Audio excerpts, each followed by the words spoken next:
I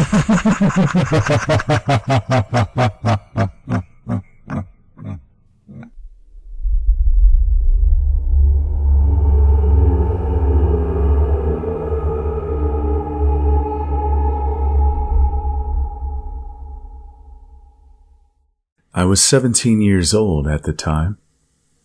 My dad and mom had taken my little brother and sister to Tucson to do something for the day. We lived in a trailer in a rural area outside of Sierra Vista. We had 2 horses, 2 dogs, a cow, and chickens on the small amount of land that we owned. As the oldest son, it was my job to feed and take care of them. On the night in question, it was a stormy monsoon rain with lightning and thunder going on. But like monsoons can be, they rage and then settle into a lull and rage again. I was getting ready to settle down and watch a good movie when all of a sudden my 2 dogs started barking and wouldn't shut up when I told them to calm down. In the previous week or so before that, my dogs had been acting up and barking a lot at night. I attributed this to coyotes that I'd heard howling in the night, so I got my dad's .30-30 and just 1 bullet, in case I had to shoot to scare off a coyote or kill it if rabid. I rested the loaded rifle near the wall by the back door and turned on the floodlights outside the trailer. The rain had just stopped, so I looked out by the window. Near the front door, I saw our 2 horses and cow staring, as if through the front door, to the back door of the trailer, where the dogs were barking. I thought, maybe they're scared of the coyotes, so I grabbed the rifle and opened up the back door. As I was getting near the back door, I heard my dogs whimpering and crying. Now I was thinking, is it a pack of coyotes? So I put a few bullets in my pocket, figuring I could load them if I didn't like what I saw. I opened the door, and the damnedest thing happened. My 2 dogs beelined past me to the center of the trailer and hunkered down in the kitchen. Mud was everywhere on the floor from their paws, and I was pissed because I knew I'd have to clean it up. So I closed the door and went to try to get my dogs to get out, but they wouldn't budge and squirmed out of my arms when I tried to grab them. They were absolutely terrified. Now I was mad at the coyotes and grabbed the rifle to go run them off or kill them. The trailer sits on a foundation of blocks. The front and back doors are accessible by a small set of stairs. I'm 5'6", by the way. I opened the back door and was looking out into the darkness at that point. I was about to step out when I saw a set of eyes looking back at me out of the darkness. From the top of my head in the trailer to the ground is around 7+ feet or so. And here's a set of eyes looking at me, level and square on. I was like, darn coyote must be on the small gravel hill we used to pave the road, or it's a bird on a mesquite bush. But I was thinking to myself, that monsoon was awfully bad and rained hard. What kind of a bird would hunker down on a mesquite bush, and why would a coyote be out in a downpour? So I raised my rifle and drew a bead on the eyes. When lightning lit up the night, all of a sudden, the lightning illuminated the small gravel hill that's like 6 feet high and the surrounding mesquite bushes. The light winks out as fast as it appeared from the lightning, though. There was nothing on the gravel hill and no bird of any kind on the mesquite bushes. Then it dawned on me. Whatever it was very tall, and it was still staring at me. A sense of dread crept over me all of a sudden, as I realized that the .30-30 only had 1 measly bullet, and if I missed, there was no way I'd be able to reload it before it was on me.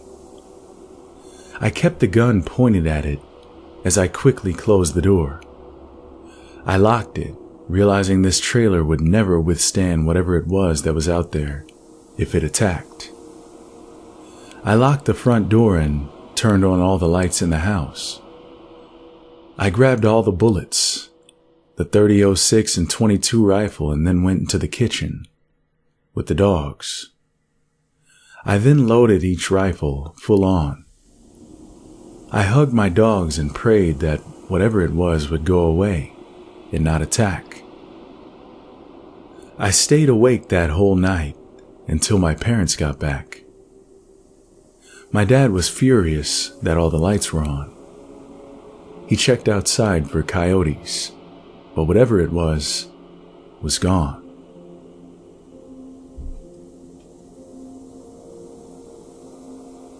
In 1969, I was 9 years old and lived about a half a mile down the road from an old church and cemetery.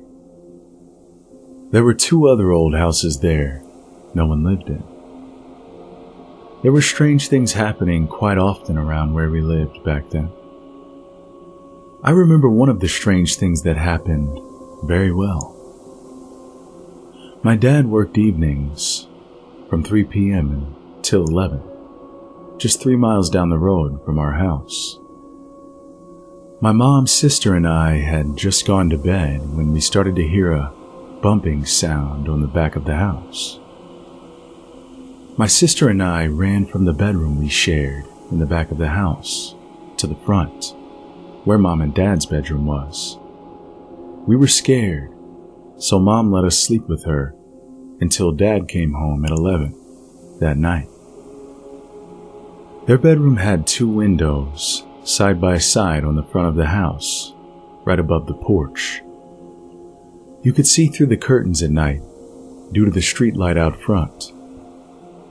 We were lying there after not hearing any more noise when, all of a sudden, we heard something on the front porch. Mom saw it first and sat up in bed. That made my sister and I notice her staring out the window. When we turned our gaze from Mom to the window, we saw what looked like a very large dog on the front porch. It was walking to the front door, upright, on its hind legs. When it reached the front door, it shook it violently. It was as tall as the door, and we could see it scratching at the screen door with its front paws. It remained there for what seemed like 15 minutes, but it was probably only a minute or 2. Mom didn't say a word.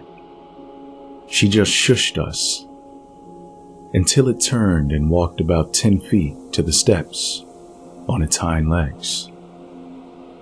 Just before it reached the steps and went down them, it got down onto all 4s. Mom told us to go back to sleep, and we eventually did. I don't remember her telling my dad, but I do remember this well. It had to be 6 to 6.5 feet tall, while standing upright on its hind legs. You could see all of its facial features, its ears, snout, and head. Those features made it resemble a German shepherd. We hadn't seen anything that looked or acted like that thing in the area before that night. A lot of strange things happened there. I can't say it was a Dogman, but it did walk on its hind legs for several feet.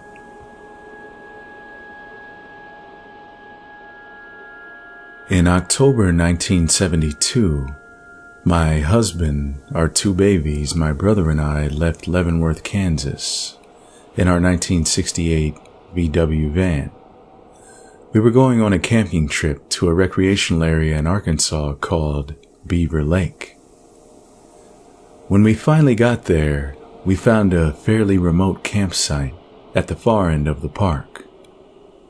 We wanted to be alone as the babies woke often during the night and needed to feed. We didn't want to disturb any other campers. Shortly after pulling into our campsite, my brother pitched his tent next to the van. The rest of us were going to sleep in the van.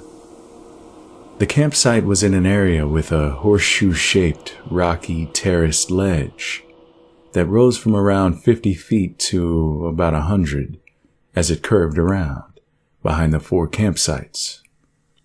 Because of mature trees and thick brush, daylight had trouble poking into our spot. Fast forward to that night. Sometime around 3:30 a.m., I heard some animal sounds on the ridge that I thought were being made by coyotes. The babies were asleep and all was quiet otherwise. I peered out the window but couldn't see what was making the sounds because it was so dark. Still hearing odd yips and howls, I laid back down on the back seat. Moments later, there was a huge crashing bang on the van wall, right next to my head. My husband leapt up, out of a full sleep. My brother bolted out of his tent and jumped into the van with us. We were all in a panic, looking in every direction, trying to see what had hit the van like that. My brother finally yelled that he saw something moving behind the van.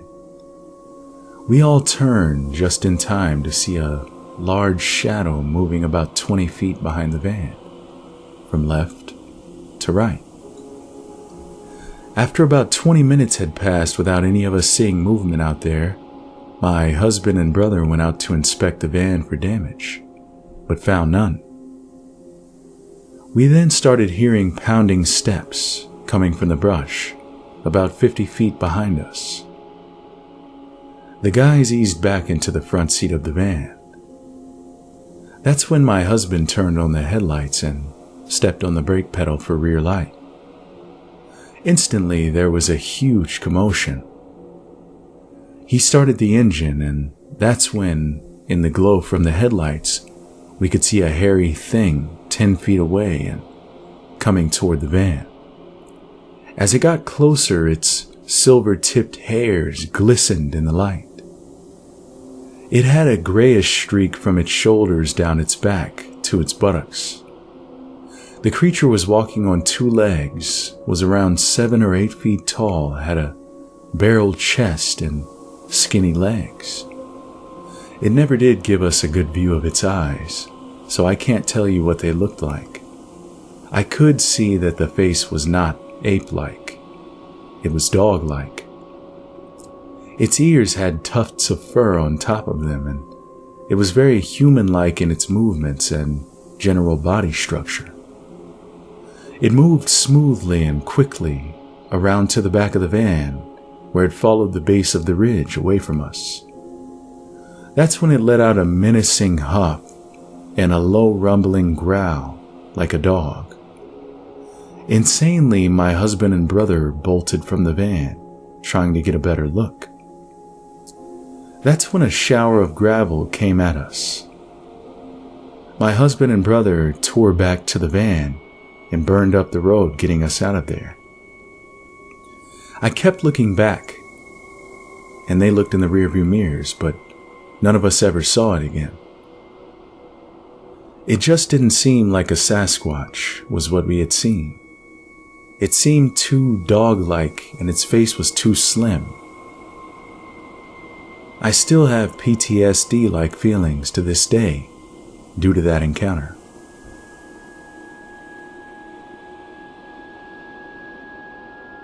I'm 24 years old, male, and live in the middle of nowhere. Literally. I'll be short and simple about my encounter. I was getting home late one day after dropping my sister off at the airport in Lamar, Colorado. I live just under 7 miles north of the Oklahoma border, on 250 acres of land. I have a trap line running around my property for coyotes. The first 2 traps I checked were empty, so I headed south. That's when I saw this thing. At first, I thought it was a coyote. A big coyote. It was almost 5 feet tall on all fours. It was caught in my trap and was running around, making a dust cloud. And then it stopped and looked at me. Now I use a Duke No. 3 leg hold trap, so I can catch a variety of things in it. Anyways, I slammed on the brakes and my truck stalled because it's a manual. I was fumbling for the keys to start it. It's an old farm truck with a carburetor on it, and it had quite an afterfire.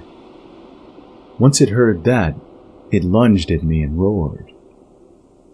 I saw that it had its hand, not paw, but a hand, caught in my trap.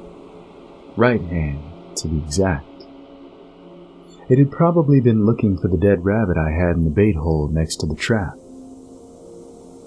It then stood up and ripped the 2 earth anchors I had 24 inches into the ground, right out.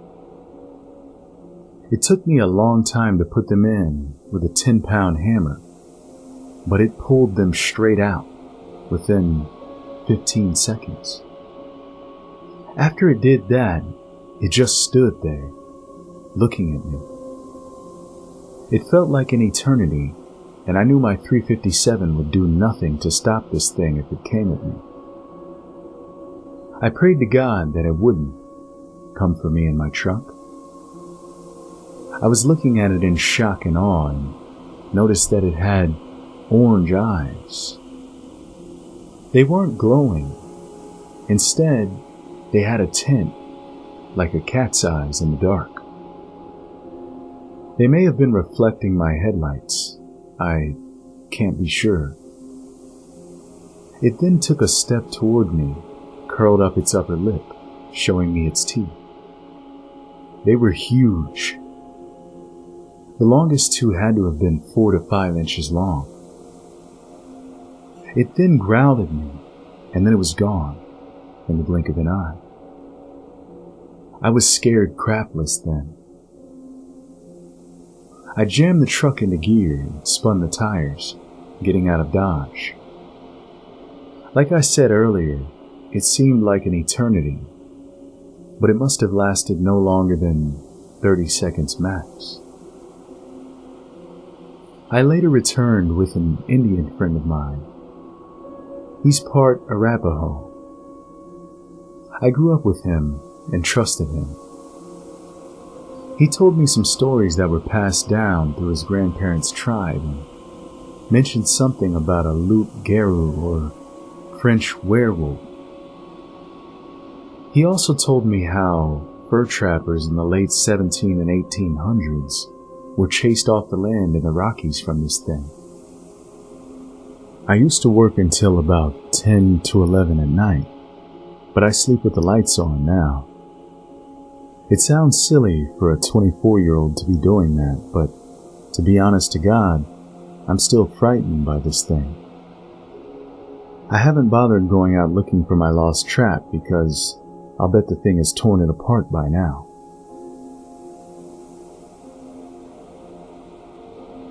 For some background info, I was raised in the deserts, southeast of New Mexico, on 2 different ranches. So I'm very well versed in the flora and fauna of our beautiful state. I even used to track semi-professionally for hunters and our local trapper. I know the critters around this state. We always lived on very remote ranches, 50, sometimes 75 miles from the nearest actual town. My senior year of high school, I moved out on my own, being a part of the DECA program, to live closer to my job and school. Living about 12 miles from Artesia, New Mexico, where my school and job were, seemed like living right in town after all of that. I guess my story starts in April of 1999. My boyfriend and I were rooming with a couple in a trailer house just outside of Lakewood, New Mexico. We rented a room from them and sometimes watched their 2 kids as part of our rental agreement. For a few weeks that April, a lot of the neighboring landowners had been complaining about wild dogs coming up from the river and harassing their dogs and scaring their livestock. We were about a mile from the Pecos River, and wild dogs have indeed been a problem in the area. One guy had even reported some structural damage to one of his chicken coops.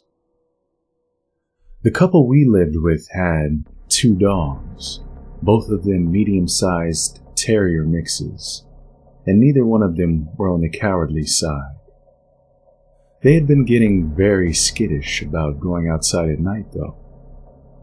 So much so that we had to make sure to let them out right at sunset, and again at sunrise, because they would not leave the trailer house otherwise at night.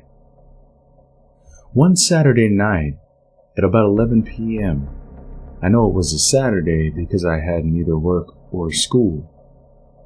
Near the end of the month, the 4 of us were sitting around watching TV, just basically talking about stuff, when the dogs, who were asleep in the master bedroom on the far east side of the house, started growling and barking at the window on the south wall of the bedroom.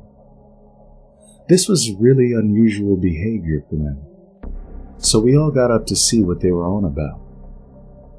By the time we got there, the dogs had shifted their barking away from the window and seemed to be barking at the wall and along the wall, like they could smell something there, but it was moving. It was very strange, and when they came up to the end of the room, their barking just went crazy. Suddenly, from farther down the wall, at the same time about where the kitchen was, we all heard this loud thump and scuffling around. It was powerful enough that we actually felt it, with it being an 80 by 16 trailer house and all. The dogs at this point just completely lost it. They cried out a high-pitched whine and just dove under the bed. We all ran out of the bedroom, down the hall and into the kitchen to see what the heck was up. Peering out the kitchen window was pointless, as it was late. There was a cloud cover and the moon wasn't even out. We heard the scuffling noise again from further down the house and went into the living room to see what was up. We were all really confused at this point. The next few moments seemed to happen in slow motion. Appearing in the living room window from the left and looking right in on us from the glass was, I don't know what.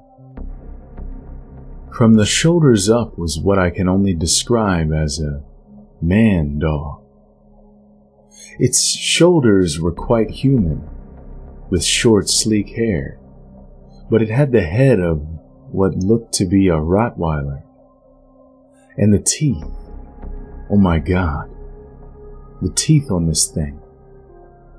All 4 of us screamed at about the same time, and I guess that scared it off because it just disappeared. That image is forever seared into my head. Also of note, this was a trailer house, so the bottom of that window was easily 6 foot off the ground, meaning this thing was 7 foot something. No matter how big of a dog or wolf it was, it could not have stood up and looked at us like that in that window. The guys, being guys, immediately grabbed their shotguns and headed out the door, even though I told them it was a bad idea. Super dark desert night? Big unknown critter? No. I guess they were out there looking for it, and some 20 minutes before they came back inside, said they couldn't see anything. The light from the house was shining on it, and it being so close to the window were the only reasons we saw it in the first place. None of us really slept well that night. It just felt creepy. The next morning, I got up early and decided to go have a look around to see if there were any tracks to identify what the heck it was. The grass and weeds that were right beside the house pretty much hid any tracks it made there.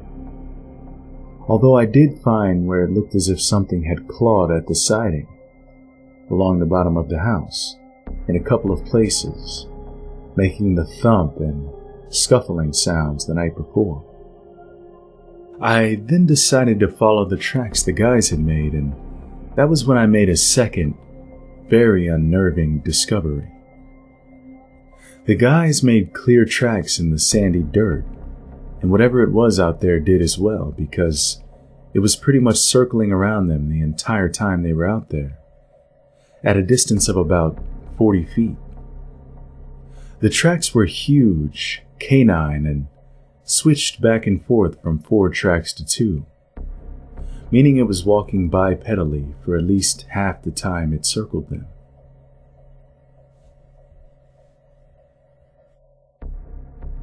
My encounter took place many years ago. I never had the faintest explanation for it until a couple months back, when I randomly stumbled across Dogman on the internet. I was in my early 20s, working swing shifts at the time and commuting about 100 miles each way, so it was usually around 2 in the morning by the time I got home. I saw the monster, as I called it, on the northernmost section of Trunk Road in the Matanuska Valley in Alaska. This area is almost smack in between the towns of Palmer and Wasilla. I was only about 10 miles from home at that point, so it must have been around 2 a.m. Trunk Road is a narrow 2-lane road, consisting of nothing but twists and turns.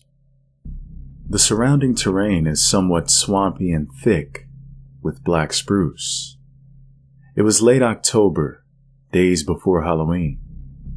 There was no snow on the ground, but it was cold enough to be wary of ice.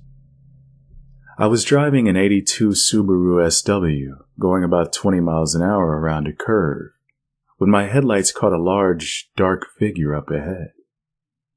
I'm not so good at judging distance, maybe 6 car lengths away. I instinctively let off the gas, coasting closer and closer. At first, I assumed it was a moose, as the area is infested with them. But no, it was standing upright. Bear. Then, no, not a bear. It looked so strange, tall enough to be an uncommonly large bear, but far too slender. And it looked like it had spikes running down its neck and back. A Halloween prop? It was an odd but effective place for one. All those thoughts ran through my head in a fraction of a second. The car was still coasting closer, and I could see more details. It was standing in profile, gazing across the road. I could clearly see its wolfish muzzle, large upright ears. The spikes on its back were in fact clumps of fur. Its spine curved in a smooth, very natural-looking way. It was standing in the ditch, inches away from the pavement. Because I was focused on its upper body, I don't recall anything about its back legs or if it had a tail. I did see its front legs, though, very dog-looking, hanging awkwardly down and slightly toward its front, exactly as you'd expect if a dog stood upright. While it clearly had a canine look, there was still something off about it that I cannot articulate. It was perfectly still, and at this point, given the proximity to Halloween, I was quite convinced it was some sort of Halloween prop because it was clearly not any kind of existing animal. I was deeply impressed and gently stepped on the brakes, intending to stop and examine it closely.